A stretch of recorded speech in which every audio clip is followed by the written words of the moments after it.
ఈ మధ్య వస్తున్న కొన్ని వార్తలు చూడగానే మాలో ఉన్న కుతూహలం మరింత పెరిగి బోల్డ్ అన్ని ప్రశ్నలు వచ్చాయి.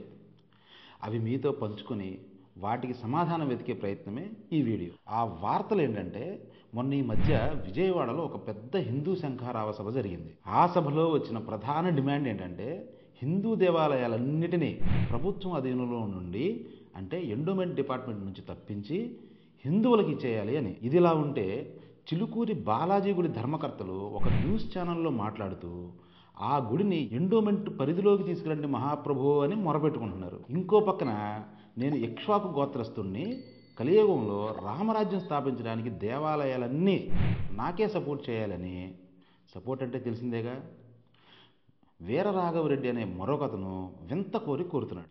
కోరడమే కాదు, ఒక చిన్నపాటి సైన్యం కూడా తయారు చేసుకుని నేరాలకు పాల్పడి ప్రస్తుతం రిమాండ్ ఖైదీగా జైల్లో ఉన్నాడు. ఇప్పుడు మా కుతూహలం ఏంటంటే, అసలు ఈ గుళ్ళు, వీటి భూములు ఎవరి అధీనంలో ఉండాలి? ప్రభుత్వమా, హిందువులా, లేదా రాముడి వారసుని అని చెప్పుకునే ఈ వీర రాఘవరెడ్డి దగ్గర? హాయ్, నా పేరు సూర్య. కొంచెం కుతూహలం ఉన్న మనిషిని. దేవాలయాలని, వాటి ఆస్తుల్ని ప్రభుత్వ పరిధిలో నుండి తీసేయాలని చాలా రకాల సంస్థలు చాలా కాలం నుండి ప్రయత్నాలు చేస్తున్నాయి. ఉదాహరణకి జగ్గి వాసుదేవ్ సేవ్ టెంపుల్స్ అనే ఒక మూమెంట్ కూడా మొదలుపెట్టి ఇప్పుడు ఆల్మోస్ట్ అటక మీదకి ఎక్కించి సైలెంట్ అయ్యాడు.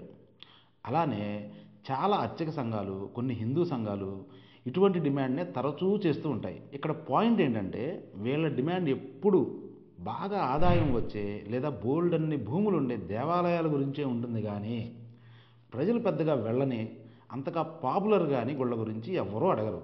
అంటే ఇక్కడ డిమాండ్ దేవుడి గురించా, దాని వెనక ఉండే ఆదాయాలు, ఆస్తుల గురించా? ఎందుకంటే దేవుడు ఎక్కడైనా దేవుడే కదా. వీళ్ళకి అంత మంచి ఉద్దేశమే ఉంటే ప్రభుత్వం పట్టించుకొని ఆస్తులు లేని గుళ్ళని టేక్ ఓవర్ చేసుకొని ఉద్ధరించవచ్చుగా. అలాగే 2 రాష్ట్రాల్లో చాలా పురాతన గుళ్ళు ఎవరూ పట్టించుకోక శిథిలమైపోతున్నాయి. వాటి మీద దృష్టి పెడితే భవిష్యత్ తరాలకు వాటి లెగసీని పాస్ చేసిన వాళ్ళు అవుతారు కదా.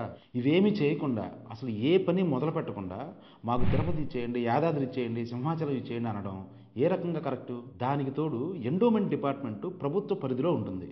ప్రభుత్వం అంటే ప్రజాస్వామ్యంలో ఎవరు? ప్రజలే. గుళ్ళు, వాటి ఆస్తులు ఆల్రెడీ ప్రజల చేతుల్లోనే ఉంటే మళ్ళీ ఇంకో కొత్త డిమాండ్ దేనికి? ఒకవేళ ఇచ్చినా అసలు దాన్ని ఎవరు ఎలా మేనేజ్ చేయగలుగుతారు? ఆ క్లారిటీ లేకుండా మాకిచ్చేయండి అంటే ఎవరికి ఇస్తారు, ఎలా ఇస్తారు? ఇది ఒక వర్గం ఆర్గ్యుమెంట్. ఇంకొంతమంది పాయింట్ ఏంటంటే, దేవాలయాన్ని ఎండోమెంట్ పరిధిలోకి తీసుకురమ్మని. ఈ మధ్య చిలుకూరి బాలాజీ అర్చకుని మీద దాడి జరిగింది. ఆ దాడి తర్వాత జరిగిన ఒకానొక టీవీ డిబేట్లో ఆ దేవాలయపు ధర్మకర్తగా చెప్పుకుంటున్న మల్లారెడ్డి అనే వ్యక్తి ఆ గుడిని పురోహితుల అధీనంలో నుండి తప్పించమని డిమాండ్ చేస్తున్నారు. ఆ గుడికి వస్తున్న ఆదాయాలు, లెక్కలు బయటపెట్టడం లేదని, కేవలం ఒక వర్గమే లబ్ధి పొందుతుందని ఆరోపిస్తూ ఎండోమెంట్ డిపార్ట్మెంట్ పరిధిలోకి ఆ ఆలయాన్ని తీసుకురమ్మని ఎప్పటి నుండో అడుగుతున్నా ప్రభుత్వం వాళ్ళు ఏ విధమైన యాక్షన్ తీసుకోవటం లేదని ఎలిగేషన్ చేస్తున్నారు. అంటే టెక్నికల్గా ఆ గుడి మొదటి వర్గం డిమాండ్ చేస్తున్నట్టుగా హిందువుల అధీనంలోనే ఉంది. కానీ అదే హిందువులు ఆ గుడిని ఎండోమెంట్ డిపార్ట్మెంట్కి తీసుకురావాలని డిమాండ్ చేస్తున్నారు. అసలు ఎందుకు ఈ కన్ఫ్యూజన్? ఒకరికొకరికి విరుద్ధమైన భావాలు ఎందుకున్నాయి? ఒకళ్ళేమో ఇచ్చేయమని, మరొకళ్ళేమో తీసేసుకోమని గొడవ చేస్తుంటే మధ్యలో 10 నువ్వుంచుకో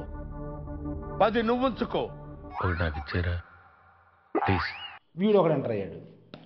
అది కూడా ఒక లుక్ వేద్దాం పదండి.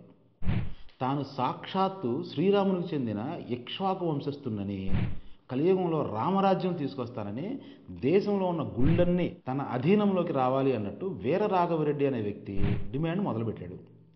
మొదట వినగానే ఇదేదో తిక్క ఆలోచనలో ఉన్నా ఆయన చేసిన యాక్టివిటీస్ చూస్తుంటే తీసి పక్కన పడేయలేం.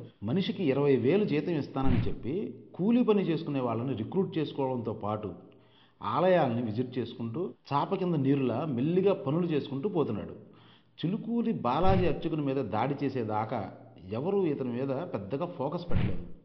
పెద్దగా ఆస్తులు, పరపతి లేని ఒక మామూలు వ్యక్తి ఎంత చేయగలిగాడంటే, రేపు సొసైటీలో పెద్ద పొజిషన్లో ఉన్న ఎవరికైనా ఇదే ఆలోచన వస్తే ఎంత ప్రమాదకరంగా మారుతుందో మీరు ఊహించగలరా?